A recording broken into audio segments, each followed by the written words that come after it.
Masha stayed exactly where she was after the call ended. The phone lay face down on the table, as if turning it over might make the woman's voice come back, as if the screen might explain something her mind refused to understand. A woman had answered.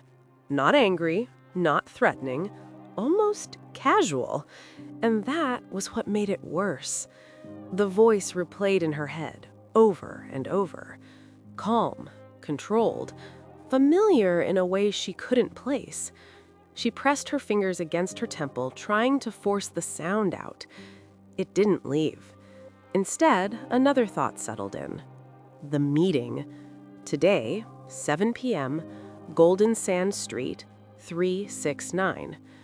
The address felt heavier than it should have, like a sentence, not a location. Every time she tried to focus on something else, the numbers came back, the hour came back.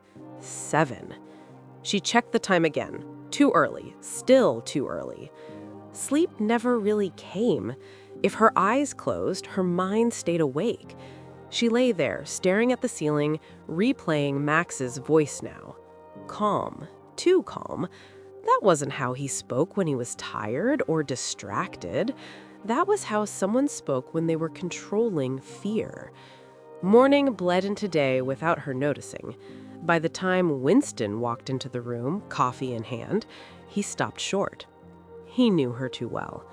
"You didn't sleep," he said. Masha looked up, forcing something close to a smile. "I did, just not much." Winston didn't buy it. She moved around the apartment doing small, meaningless things. Straightening a pillow that was already straight, rinsing a cup that was already clean.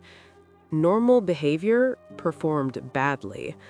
"You want to talk about it?" Winston asked. She shook her head too fast. "It's nothing." The lie sat between them, thick and obvious. Winston watched her for a moment longer, then nodded, but his eyes didn't leave her. The rest of the day passed like she was underwater.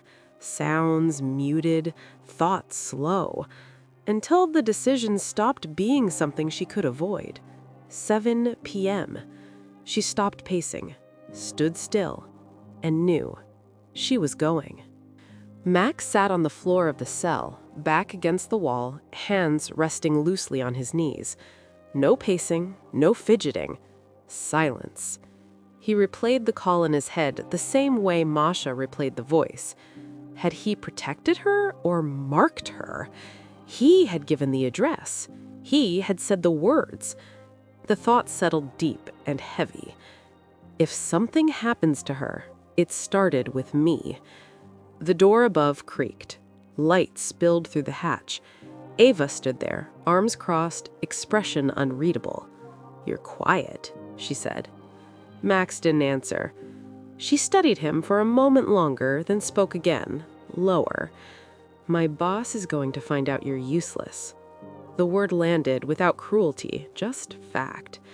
And when that happens, people like you don't usually stay alive long. She exhaled slowly. "I don't like loose ends." Max finally looked up. Ava leaned closer to the opening. "1 hour before your meeting with her," she said. "Someone else is taking my place." Max's jaw tightened. "I'll leave your cell unlocked," Ava continued. "Your only chance is when they bring your food." She didn't wait for a response.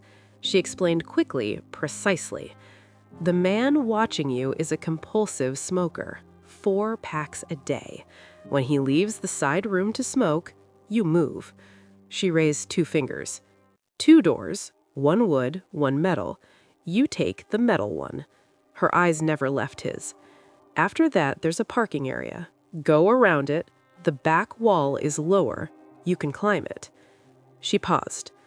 "When you get out, take the dirt road, not the asphalt. If you take the asphalt, they'll find you."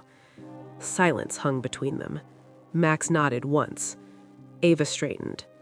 "This is all you get. 1 chance." Footsteps echoed in the distance. Someone else was coming. Ava closed the hatch. Max remained still, breathing slow, heart loud. For the first time since he'd been taken, Escape wasn't a dream. It was a countdown. And somewhere else, Masha was already getting ready to walk straight into the unknown.